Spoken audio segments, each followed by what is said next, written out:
And away we go. It's the DFS Early Bird presented by Awesemo.com. Dan Strafford, Dave Lockwood, along with you on this Friday morning 8-game episode post-Halloween. Hope everybody had enough candy. Hope you enjoyed your time collecting said candy. If you're stealing it from your children, well done. Dave, how the hell you doing? Good, man. We had a party of our own on Thanksgiving. Thanksgiving? That's good. Yo, no joke. That was not intentional. I have a You need to get more sleep, my man. I have a bad habit of confusing holidays. Like I remember when I first started dating Justine, I was calling around places on Valentine's Day asking if they had Thanksgiving reservations. I don't know what it is. Like that was Halloween sounds nothing like Thanksgiving, but here I am. It's still, in fact, it is Halloween right now, which is impressive. But jeez, man, that's something else. You seem to really it wasn't that much of a party. You seem to really like Thanksgiving, though. I must. Subconsciously, it's my favorite holiday. Exactly, without even knowing. We are here on November 1st is the day of our. So it's almost slate. Thanksgiving. Yeah, exactly. It's the same month. 27 days. It's fine. As we roll on here on the pod, we will talk turkey about the NBA. See what I did there? And we will. You're a pro. Well, I'm something. We will talk about some price hikes over on DK. We'll check in on FanDuel pricing, and of course, we'll use DraftKings as our jumping off point. It does seem as though, Dave, we're getting some price hikes on DK. We're starting to see Harden is now up at 11,000. Giannis is at 10.9. AD is 10.6, saying that he will play with that shoulder injury. But prices were definitely suppressed first week and a half, 2 weeks of the NBA season. Seems like we're going to start seeing these increases. That doesn't change your approach at all, right? I mean, each slate, the prices matter on that slate only. It doesn't really matter beyond that, correct? Yeah, I mean, thank God he's finally priced where he is. But what's funny is like Westbrook has been really good, and he's still below 10K. Yep. So, there are a lot of guys that Giannis Antetokounmpo is 10.9. That's reasonable. It's nice to see some of these salaries actually increase, but not all of them go crazy, right? Like Doncic, 97. Drummond 95. I think we're starting to see some pretty reasonable pricing here. Yeah. All right. And we will check in on Yahoo as well. Yahoo is one of the sponsors of the show, along with Awesemo.com, of course, where you can play NFL DFS and NBA as well. We have content tailored directly for Yahoo. EMAC does a lot of the writing there. You can check out his writing in front of the paywall. A lot of content behind the paywall, like Dave's deep dive, some of the work he's doing on the NFL as well. Adam doing a lot of the deep dive for NBA as NFL rolls on, and Dave's hosting pretty much every NFL show. Not really, but seems as though. Feels like it. Almost every NFL show. And being this is the Friday show, before you hop in, don't forget Sirius 210, XM 87. Every Saturday and Sunday, you get Dave Lockgren and Manny Laura with Awesemo Radio over there on Sirius XM, so you'll want to check them out. And if I remember correctly, it's 5 to 7 Saturdays, 7 to 9 Sundays. You got it, baby. Sirius 210 XM 87. Look at that. All right, let's dive in. We have 8 games. We'll pull up some of the spreads as we roll on. Obviously, Steph Curry out with that broken hand. D'Angelo Russell is going to be pretty highly owned, I would assume, just simply on a usage case because of the offense being his to run at this point. But Harden at 11. LeBron is point guard eligible. We'll leave him for small forward later on. Westbrook, 98. Doncic, Irving, Russell, Brogdon, Walker, all 8K and above on DK. Do you go back to the well with Harden? Is Westbrook still cheap enough to consider him against Brooklyn? Anybody else stand out to you at point guard at the top? Yeah, I mean, by the way, there's a good chance I lose power here. We got a strong line of storms coming through here. Storms are brewing. In southeastern Pennsylvania. We had gale force winds. Gale force winds. Oh, man. Any squalls? No squalls today to report, but I'm a big fan of squalls. Of course you are. All right. Anyway, yeah, I like James Harden here against Brooklyn. There's really no reason not to. I like Westbrook too, though. I mean, excuse me. If you're looking at both of these guys, they're different players. They're both going to put up big numbers. I'm not going to go over all the numbers now, but I'll talk about it a little bit more on the deep dive. I've mentioned, or deeper dive. I've mentioned it in the deep dive on the strategy show and everything that, like, when you look at it, Harden's going to attempt a ton more threes, but when it comes to touches, when it comes to assist opportunities, both of these guys are going to be in the same ballpark. Westbrook, of course, is going to be ahead of Harden in rebound chances. So Harden's going to have those super high ceiling games, but Westbrook, I think, is just going to consistently have these like 50 to 60 games because playing 34, 35 minutes a night, already has 2 triple doubles on the season. This is what he does.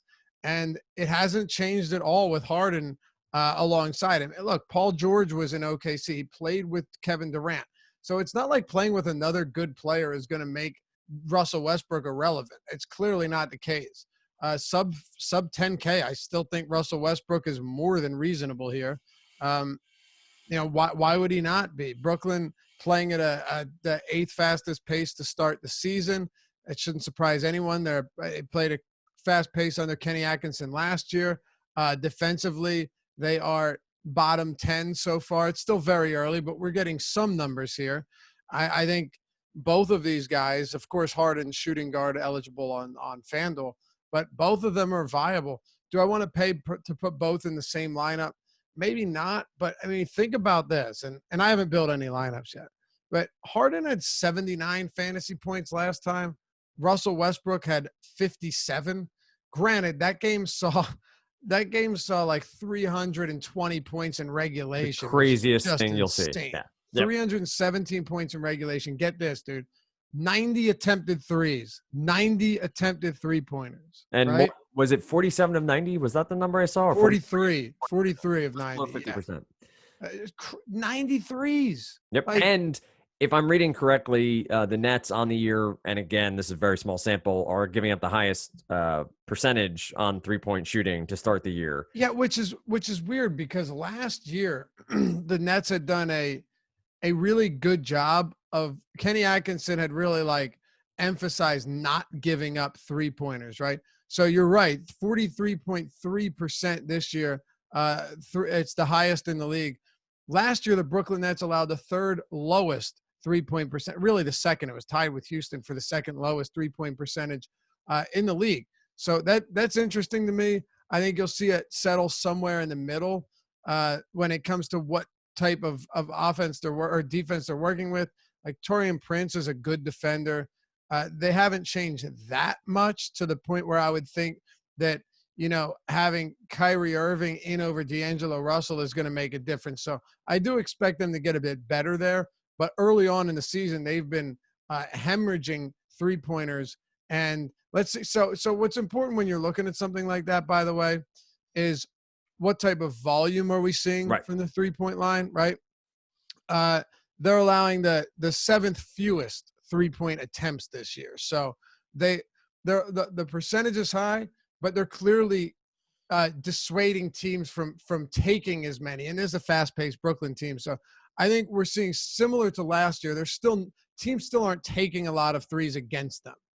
That makes sense. And you want the volume to be there. Now, obviously, with someone like Harden, volume is pretty much always there. But yeah, and look, honestly, with Harden, it doesn't matter. Right. Same with Westbrook, right? As long as it's a pace-up spot, it doesn't matter. As always, don't want to talk about every single player at each position, so we can jump around here a little bit of point guard. Want to get your take about R.J. Barrett. Looks like Knicks are still without a couple of point guards, a couple of bodies there. He's still fairly priced at $6,600. We know at any given point, rookies can hit a wall or just have games where things don't work out in their favor. We can also discuss Fizdale being very, very, very likely to screw up rotations at some point or another. Barrett coming off a bad outing against Orlando. Do you think this is a bounce back spot against the Boston Celtics for RJ Barrett at 6,600? Look, in cash, I don't think you want to get to RJ Barrett, okay? But I do think that when you're looking at who's going to be available, knowing that Elfrid Payton and Dennis Smith Jr. are both sidelined and Barrett is likely to start at the point again, Yeah, he is starting at the point. They He's announced it. already Yep. confirmed starting at the point. Yeah. So that game got out of hand last time out. He had a bad game. I probably don't pay for him here just because I still have quite a bit of respect for Boston's defense. But I do like what I'm seeing from RJ Barrett just in terms of minutes and usage. He doesn't have to be good. Like you get the minutes, you get the usage. I have no problem with it whatsoever. So that puts him in play. I'll also say though, you have someone like Derek White, whose price is down, knowing that Dejounte Murray is already sitting out tomorrow on the second of a back-to-back. That makes sense.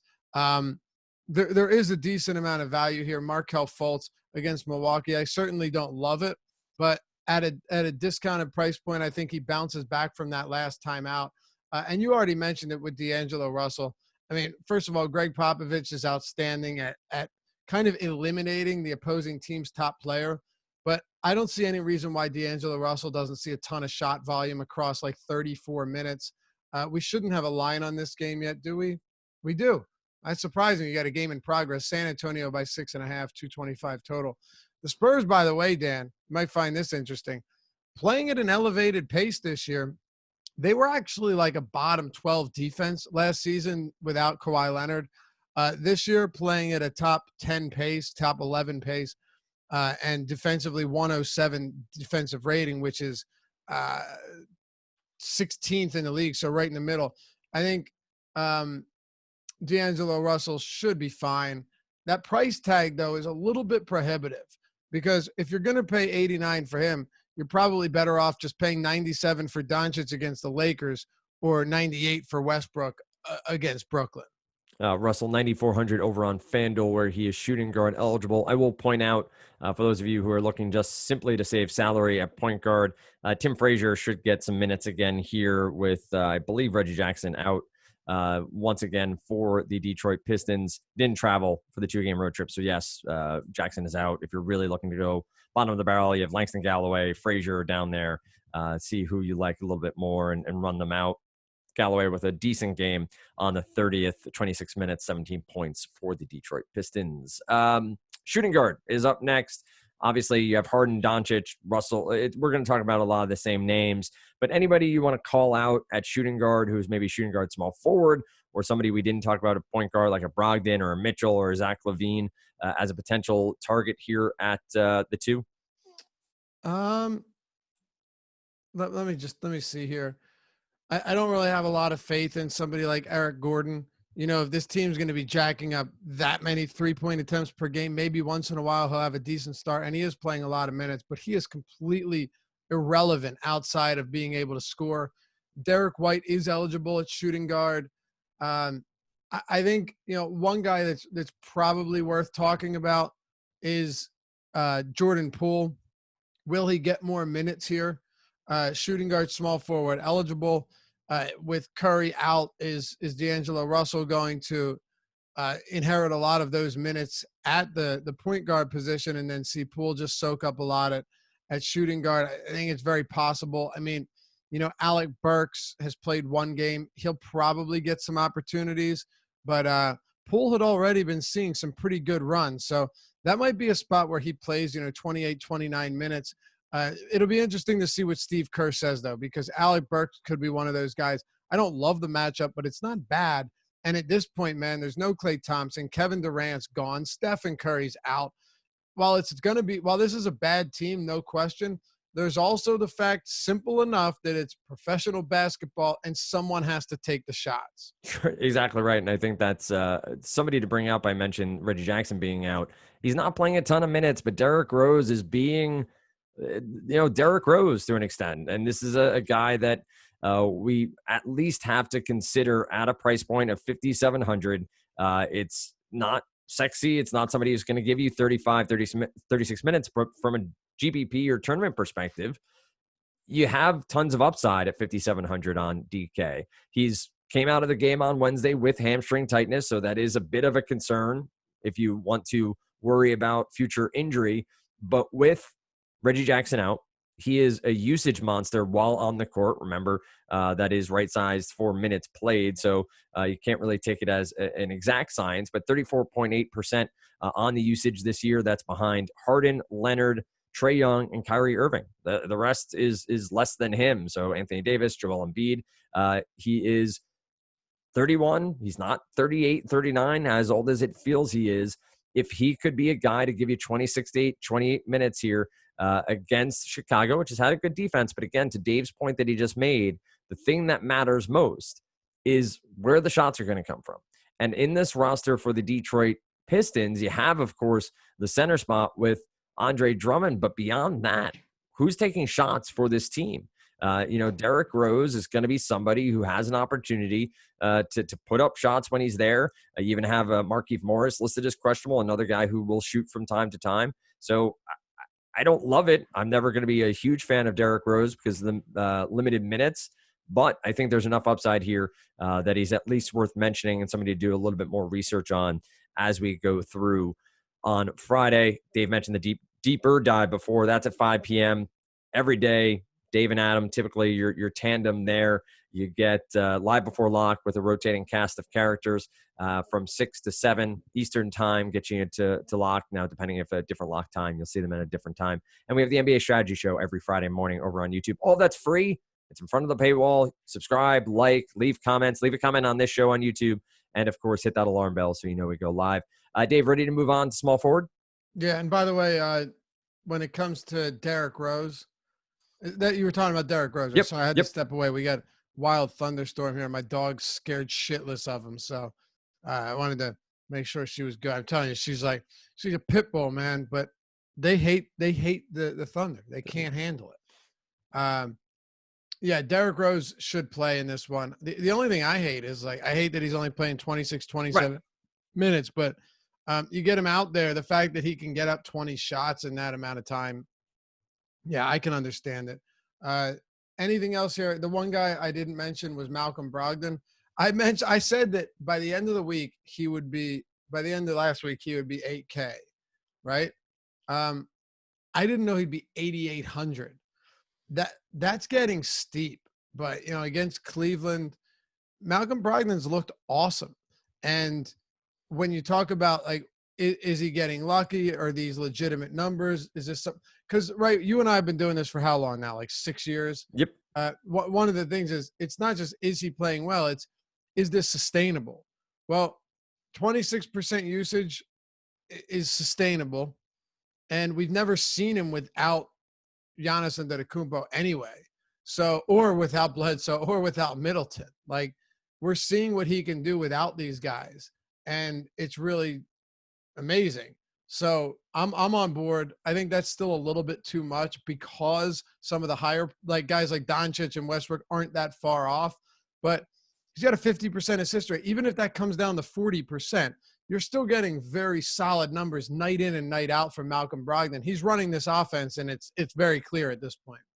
And do you put Brogdon sort of in that Oladipo world where we didn't really know what he was going to be when he left the team he was on, leaving some stars behind, going to a new franchise?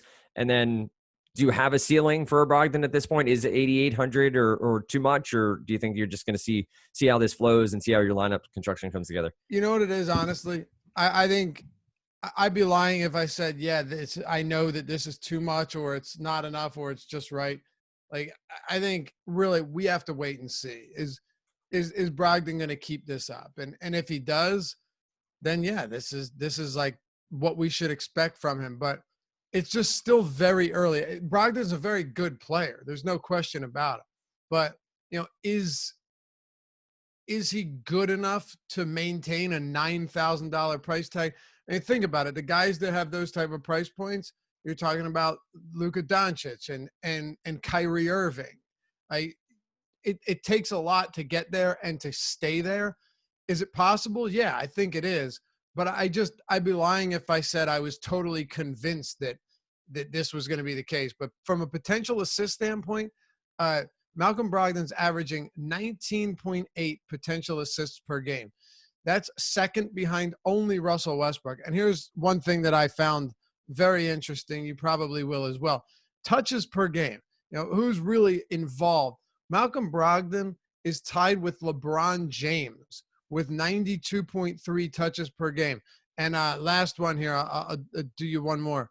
So you have potential assists, you have touches, and then drives per game.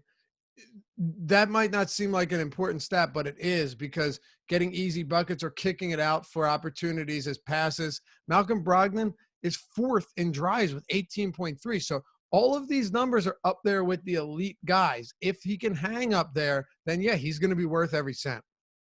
All right, let's hit small forward. We'll roll on to power forward and then closing out with center. Obviously, Giannis here at 10-9, LeBron 9-9. DeRozan at 7,200 gets a matchup with Golden State.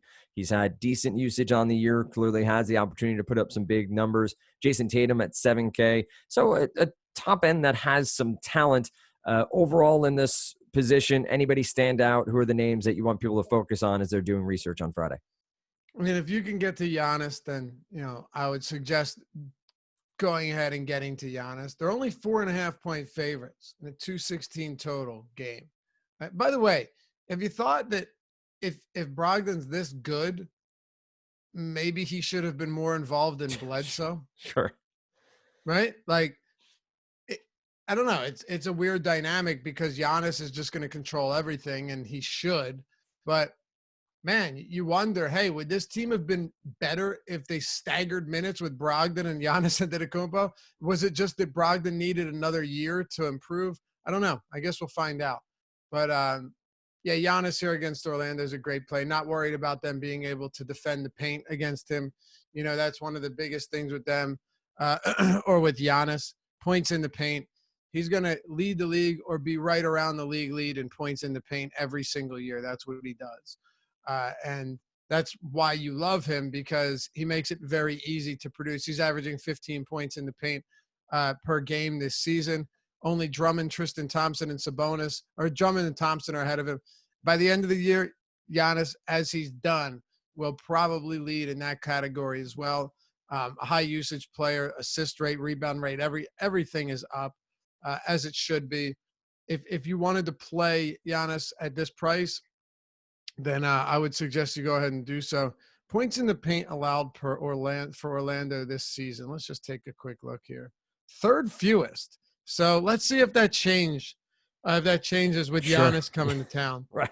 I think it will. I'm really not too worried about a Vooch and Aaron Gordon frontcourt. Aaron Gordon's a high energy, versatile type guy, but neither of those guys, I don't think, are going to be able to slow down Giannis. Although Gordon in the past has done a decent enough job, but not good enough. Nobody's good enough against him. LeBron, I really liked LeBron the other day against the Memphis Grizzlies. They're playing at an elevated pace. He had looked like he was poised to put up a very solid game here. A lot of reasons we won't get into them in the deep dive. And it was Anthony Davis who went for 40 and 20. So I don't know if you want to pay. I don't think you pay for LeBron here. I think you'd be better off going to Giannis or Westbrook or Doncic or, of course, obviously Harden. But talking about guys that are a little bit close in price.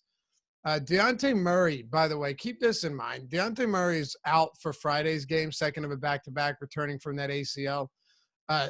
DeRozan certainly appears to have lost some assist opportunities since Murray returned to the lineup this year. He's 7,200 against the just banged up bad Golden State team. I think DeRozan could make for a really good play. He's shooting guard, small forward eligible.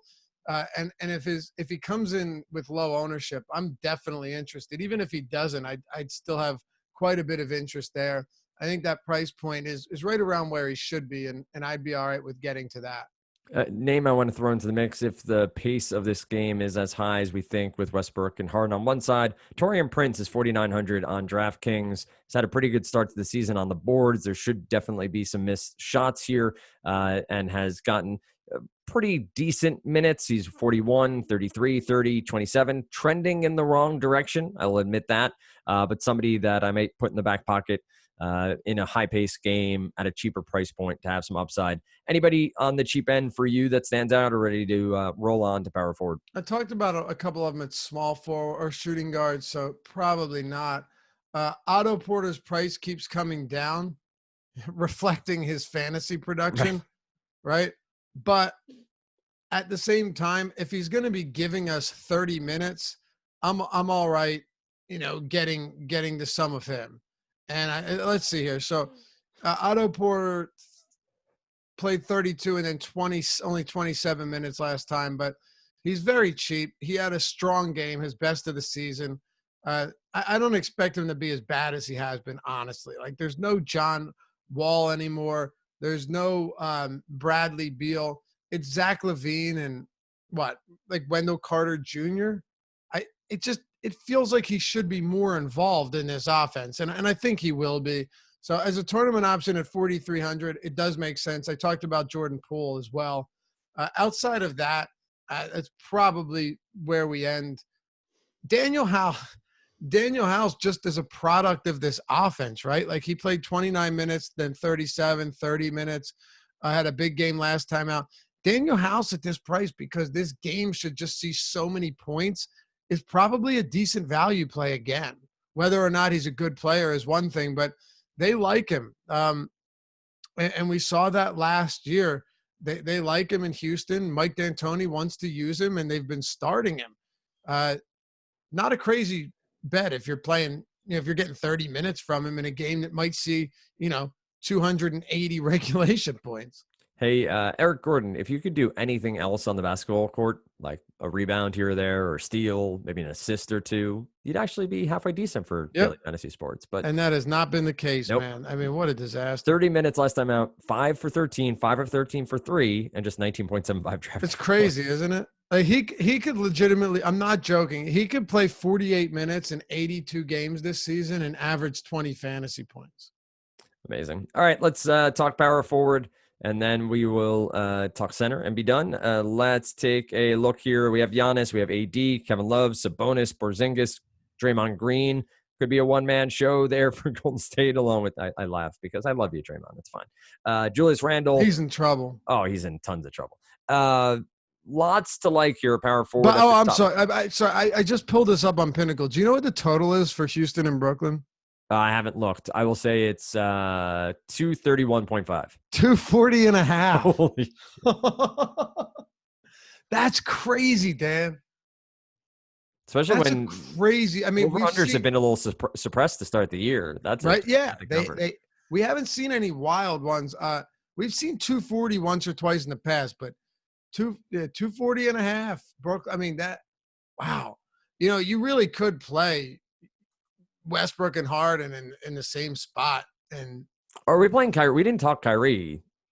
Oh yeah, thank you. Good call. It's easy to miss it when we're trying to hit on every player at every position. Yeah, Kyrie too. I mean, once again, you come to the point where it's like, do I want Westbrook or do I want Kyrie? I'm not a huge advocate of game stacking unless I really like both sides. Like, I'm not going to play a guy on the other side just because I like the one side. Right. It's not like NFL. But in this game, the game stack certainly seems viable. I mean, yeah, there's no doubt about it. Pinnacle always puts me on decimal odds. Let me get to American odds here. Houston's a 3.5 point favorite. Wow. You got a 3.5 point spread. So you're talking both teams have – so one team's got, a 123 – total. The other's got a 117 total, or I'm sorry, 120 and one. You'll get there. It's fine. Let's see, Dan. It's hard to do when you've been drinking a little bit. I've been doing so good too. You were, right? Yeah, you're on fire. Doing really it good. is Thanksgiving after all.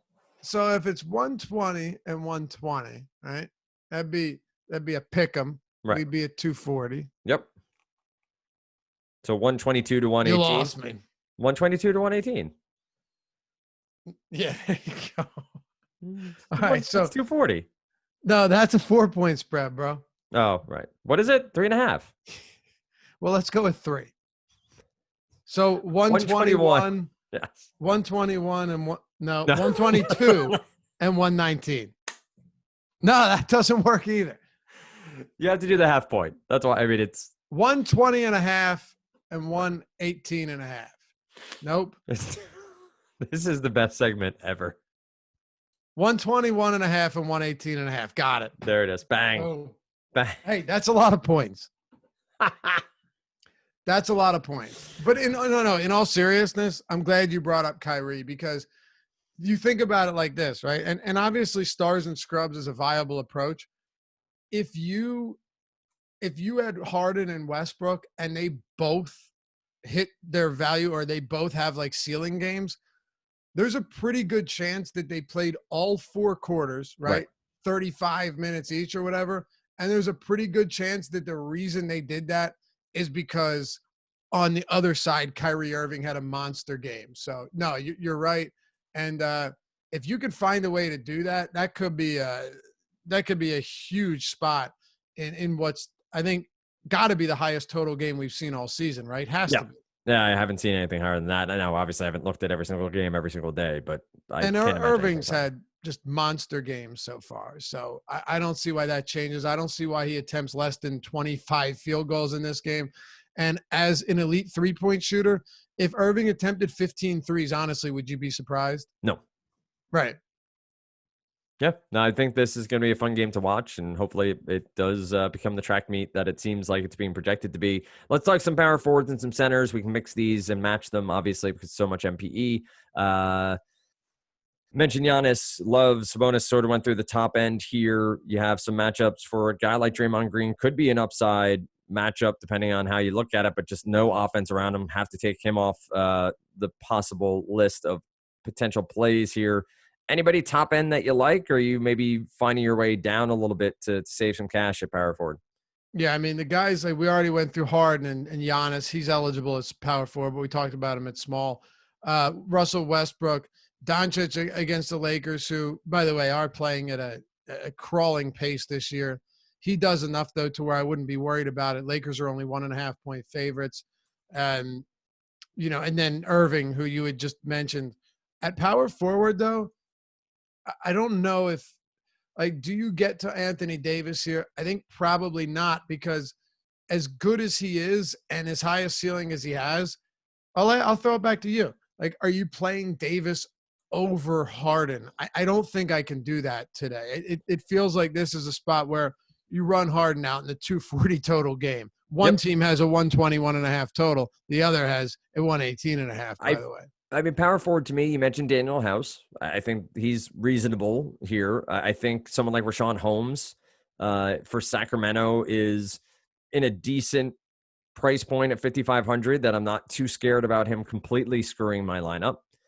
So I think this is a position I'm going to try to find some cheaper options. I'm going to see if I have the opportunity to pay down here. And to your point, Westbrook, Harden, Kyrie are sort of top of my list. It's not AD on this slate. It's not a Kevin Love or a Sabonis. So I'd rather try to get some savings here. Okay. Well, let's talk about it. Oh, by the way, man, Kevin Love, it's crazy what we've seen out of him this season. His rebounding totals are insane, right? I'll read them to you right now. So his rebounding totals, Kevin Love has a 27.1% total rebounding rate. Not sustainable. It's insane, though. The best he's ever had is 23%. He's always been a very good rebounder, but 27.1 is crazy. And what's even more amazing, you'll appreciate this, Dan. He has a 51.8% defensive rebounding rate, 1.6% offensive rebounding rate. He has 2 offensive rebounds and 65 defensive rebounds. Crazy. But maybe I found it more interesting than you did. 19.8% usage. Look at his numbers and look where most of his production is coming from. He's got 17 points on 6 for 10 shooting, 20 rebounds, 16 rebounds, 13, 18 rebounds, field goal attempts this year, 9, 8, 12, and 10.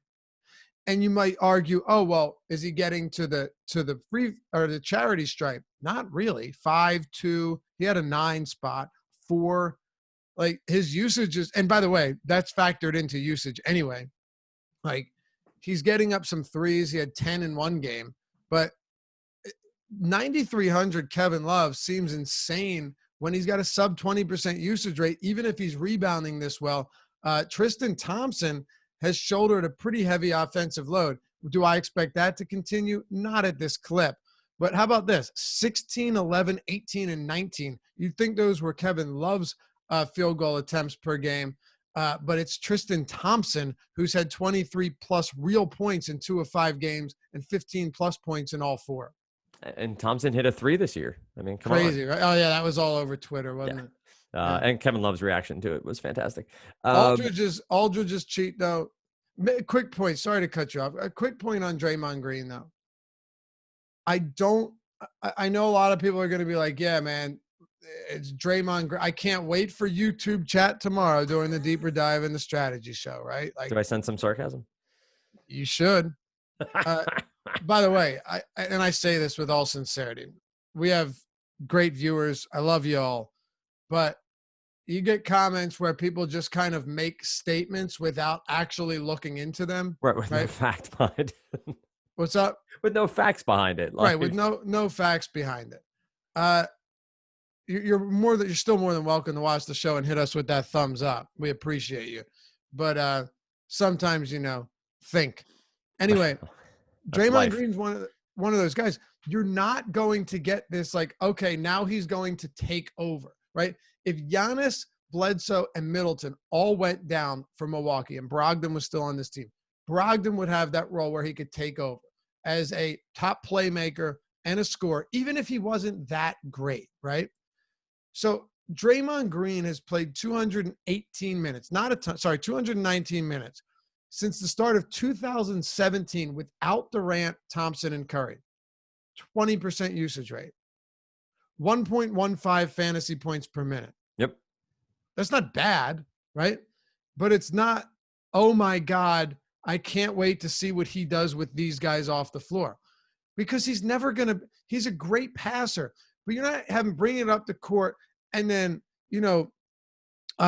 driving to the rack. Like it just doesn't happen with Draymond Green. Last season, he played only 49 minutes without him. He had an 18% usage rate, 1.18 fantasy points per minute. The per minute production isn't bad.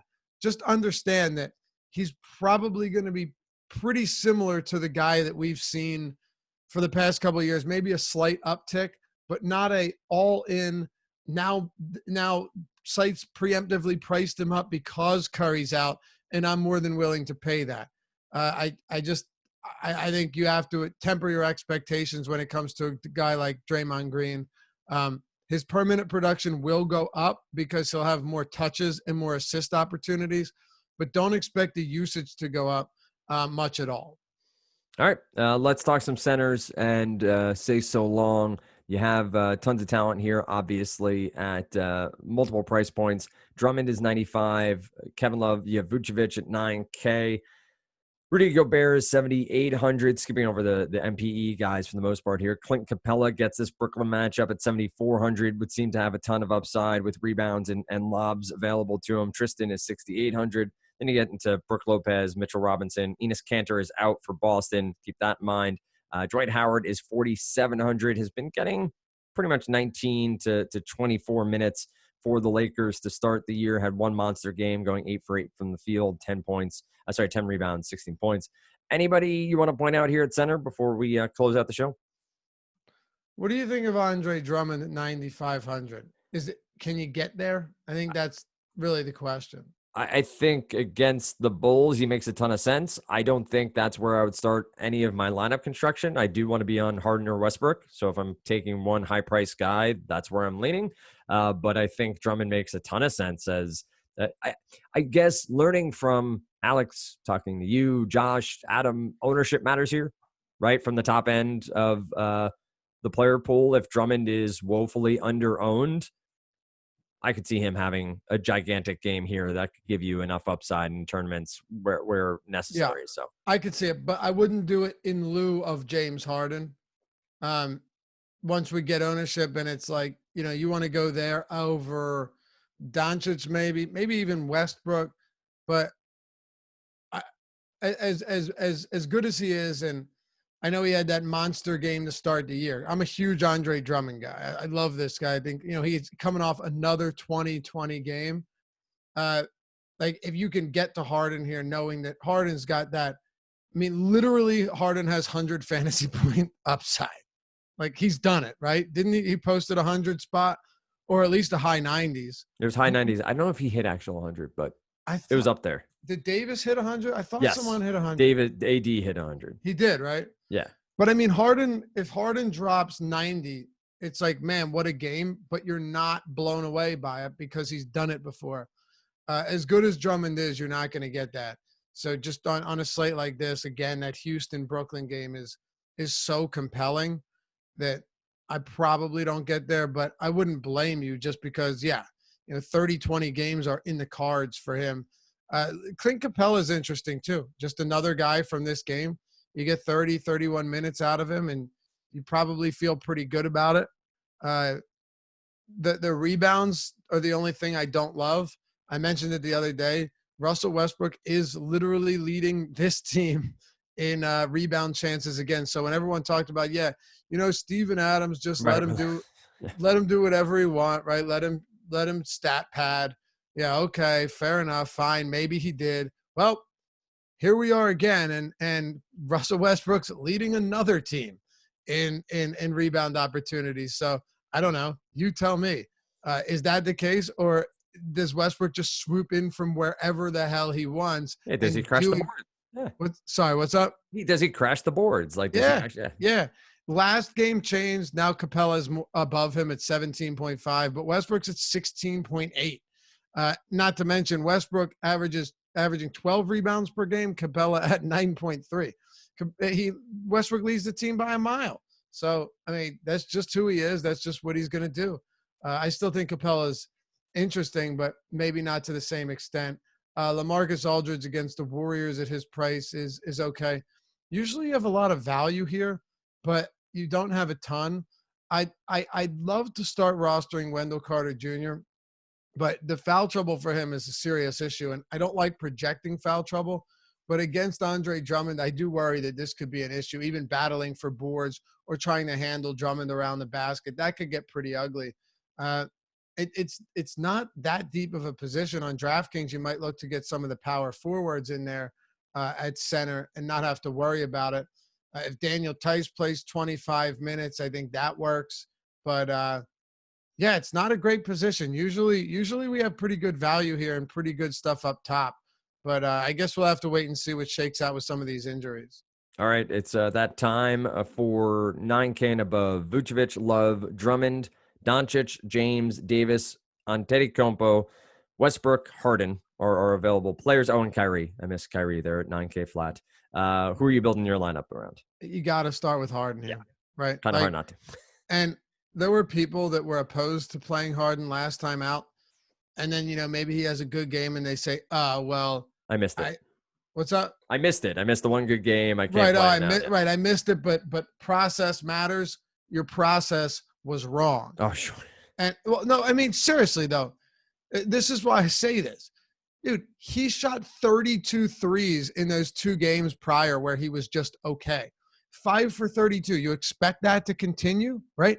50 field goal attempts combined. The fantasy production wasn't there, but all of the volume, all of the minutes, literally everything else was. He got to the line 33 times over that span. You don't continue shooting 11% from 3. And you know that when the volume is there with a guy like Harden, the production is soon to follow. So when people jump off and you say, wait, you're telling me that he attempted 29 shots and 18 threes and only had 40 fantasy points and his price is still 10,100? Are you crazy? Like, it's the best play you can find. All right. That's going to do it for this episode of the DFS Early Bird presented by Osmo.com. You find Dave on Twitter at Lofty_D, LOUGHY_D. And of course, at Dan Stratford for myself at Osmo_com for the parent company. Also, Osmo NBA, Osmo NFL. We'll point that out simply because we're giving away memberships left and right on the Twitter machine. So you'll want to check that out if you want to get a free membership. If you want to get in for the paid model, you can get 50% off the first month by using the promo code that is Early Bird. Tomorrow you get Emac and Adam. Then myself and Chris Rendon Monday morning back here on the DFS Early Bird presented by Osmo.com.